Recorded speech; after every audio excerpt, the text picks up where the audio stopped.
قطرے کو ایک پیر میں دریا بنا دیا ہے، نیزے سے جنگ کر کے مچے سکینہ بھر کے کس سورما نے کر کے قبضہ دکھا دیا ہے، شاہ خدا نے کو ضربت سے کپل میں ازرق کو دو بنا کر، ضربت سے کپل میں ازرق کو دو بنا کر قاسم نے مثل حیدر جوہر دکھا دیا ہے، شاہ خدا نے وہ جا کے چھو رہی ہے ساتوں فلک کے پردے، عباس نے وفا کو یہ مرتبہ دیا ہے، شاہ خدا نے اور جلتی زمین کے زیر رو کر یہ کہہ رہے ہیں، ناحق لعین خنجر شہ پر چلا دیا ہے، شاہ خدا نے وہ مولا کی اے ذکی دریا دلی تو دیکھو، مولا کی اے ذکی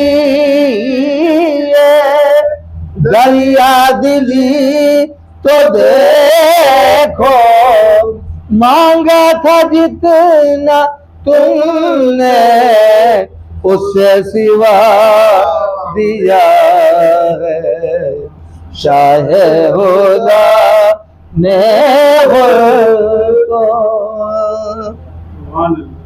علی کتنی مقدس تیری انگنائی ہے، یا علی کتنی مقدس تیری انگنائی ہے، پرورش 11 اماموں نے یہاں پائی ہے، پرورش 11 اماموں نے یہاں پائی ہے، اور کیوں ڈراتا ہے زمانہ ہمیں طوفانوں سے، کیوں ڈراتا ہے زمانہ ہمیں طوفانوں سے، ہم نے عباس کے پرچم کی ہوا کھائی ہے، اور آئے ہیں آج کی مجلس میں یقیناً سجاد، آئے ہیں آج کی مجلس میں یقیناً سجاد، فرش مجلس سے مصلی کی مہک آئی ہے، فرش مجلس سے مصلی کی مہک آئی ہے، اور جس نے سینے سے سینہ توڑی تھی وہ اکبر تھا، جس نے سینے سے سینہ توڑی تھی وہ اکبر تھا، یہ ہے سجاد، یہ اکبر کا بڑا بھائی ہے، یہ ہے سجاد، یہ اکبر کا بڑا بھائی ہے، اور حرملہ کو نہ مٹا دوں تو میں مختار نہیں، حرملہ کو نہ مٹا دوں تو میں مختار نہیں، کیونکہ اس میں میرے جذبات کی رسوائی ہے، کیونکہ اس میں میرے جذبات کی رسوائی ہے، اور لب پہ عابد کے سجانا ہے تبسم مجھ کو، لب پہ عابد کے سجانا ہے تبسم مجھ کو، میں نے اصغر کے تبسم کی قسم کھائی ہے۔ لال میں سلوات